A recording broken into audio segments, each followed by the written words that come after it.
അച്ഛനെവിടെ? ഞാൻ ഇവിടെ തന്നെ ഉണ്ട്. മുത്തശ്ശിയോ? ഹാജർ, ഞാനിവിടെ ഉണ്ട്. തുടങ്ങാം. വായിച്ചോ.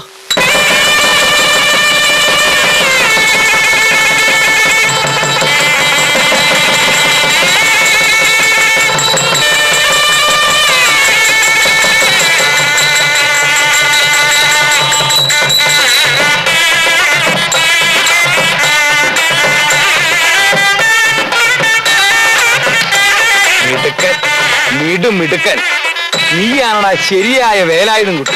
നീ ഉശിരുള്ളവനാ. ഞാൻ ഉശിരി കാണിക്കാൻ തുടങ്ങിയിട്ടല്ലേ ഉള്ളൂ അമ്മാവ. ഇതെന്റെ ഒരു തുടക്കമല്ലേ. കഴിവില്ലെങ്കിലും പെങ്ങക്കൊരു ഡോക്ടറെ കണ്ടുപിടിക്കുമെന്ന് ഇവൻ എന്നോട് പറഞ്ഞപ്പോ എനിക്കിവനോട് പുച്ഛമായിരുന്നു. ആ വേലായുധം കുട്ടി ഇന്നിതാ വിജയക്കൊടി നാട്ടിയിരിക്കുന്നു. ശരിയായ ആണത്വം എന്താണെന്ന് അവൻ എന്നെ പഠിപ്പിച്ചിരിക്കുന്നു. അമ്മാവനായ എനിക്കതിൽ അഭിമാനമുണ്ട്. അതൊന്ന് മുത്തയ്ക്ക് പറഞ്ഞേ. ആ, ഇതിന് പ്രതിഫലമായി അമ്മാവൻ നിനക്ക് എന്താണ് തരേണ്ടത്? അമ്മാവൻ എന്ത് തന്നാലും ഞാൻ വാങ്ങും.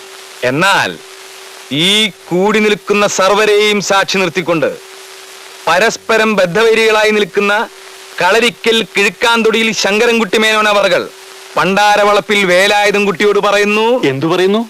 എന്തായാലും വേഗം പറ. ഈ കൂടി നിൽക്കുന്നവരിൽ വേലായുധം കുട്ടി മതിമറന്ന് സ്നേഹിക്കുന്ന ഏതോ ഒരു സുന്ദരി പെൺകുട്ടി ഉണ്ടെന്ന് ഞാൻ അറിയുന്നു.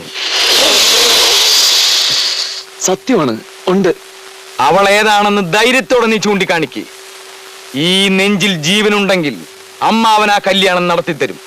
വെറും വാക്കല്ലല്ലോ. ശങ്കരൻകുട്ടി മേനോൻ അവർകൾ വെറും വാക്ക് പറയാ